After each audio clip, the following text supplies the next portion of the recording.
יש משהו שהסיפור של השבוע הזכיר לי, ואני חושבת שהוא חשוב לא רק לילדים, אלא גם לנו, ההורים.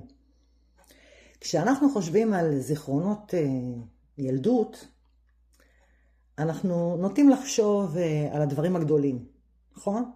טיולים, ימי הולדת, חופשות, מתנות מיוחדות, רגעים גדולים. אבל אם תעצרו רגע, אוקיי? ותחשבו על הילדות שלכם. אני לא בטוחה שאלה הדברים הראשונים שיעלו לכם. אולי תזכרו בכלל בריח של מאכל מסוים, במישהו שחיכה לכם שחזרתם הביתה, באיזה כוס תה, בשיחה קבועה, בישיבה על ספה, בדרך לבית ספר. הדברים הקטנים, האלה שכמעט בלתי נראים, אבל הם אלה שנשארו בלב. וזה בדיוק מה שתומר ויעל גרמו לי לחשוב עליו,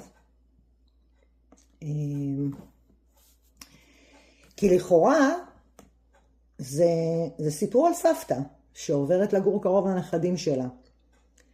אבל הסיפור האמיתי הוא לא על המעבר, הוא על מה שקורה אחריו. על כל אותם רגעים שלא נכנסים לאלבום, עוד ארוחת ערב, עוד ביקור קצר, עוד איזה מרק שמתבשל לו ככה על הקיריים, עוד איזה עציץ שמשקים ביחד, עוד איזה חיבוק שנכון, שלא ממהרים לסיים. וכשחושבים על זה, ככה נבנית שייכות. לא ברגע אחד גדול, בטפטוף. עוד רגע ועוד רגע,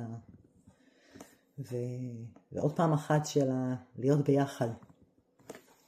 ואני חושבת שלפעמים כהורים, אנחנו מפעילים על עצמנו לחץ גדול, ליצור חוויות, להעסיק, לרגש, להפיק, שבפועל, הרבה פעמים, מה שהילדים שלנו באמת מחפשים, זה אותנו. לא מושלמים, לא יצירתיים במיוחד, לא באיזה הפקה מיוחדת. הם רוצים אותנו פשוט נוכחים. יש עוד רובד בסיפור הזה שכתבתי שנגע בי. כי סבתא מגלה שלא תמיד היא יכולה לעשות הכל לבד. שהגוף כבר לא תמיד ככה משתף פעולה כמו פעם. וזה רגע לא פשוט. אבל דווקא שם קורה משהו יפה. כי פתאום תומר ויעל יכולים לעזור. להיות חלק. להרגיש משמעותיים. ואני חושבת שזה משהו שילדים מאוד צריכים.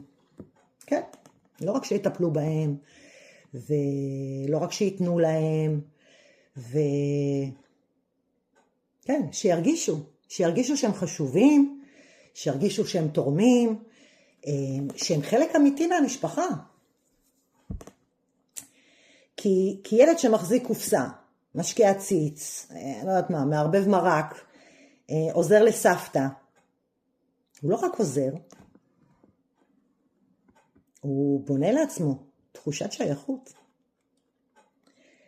ולכן, אם תצפו השבוע בסיפור עם הילדים, אני מזמינה אתכם לשאול אותם. מה הדבר הכי כיף לעשות עם סבא וסבתא? או מה הכי גורם לך להרגיש בבית? זה משהו שקשור אליכם איתם? איזה דבר קטן היית רוצה שנעשה יחד יותר? כי לפעמים אנחנו חושבים שקשרים גדולים נבנים מרגעים גדולים. והסיפור הזה בעצם הזכיר לי משהו אחר.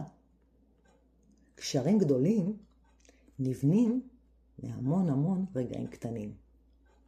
שחוזרים שוב ושוב ושוב. עד שהלב מרגיש, וואלה, יש לי מקום כאן. ביי.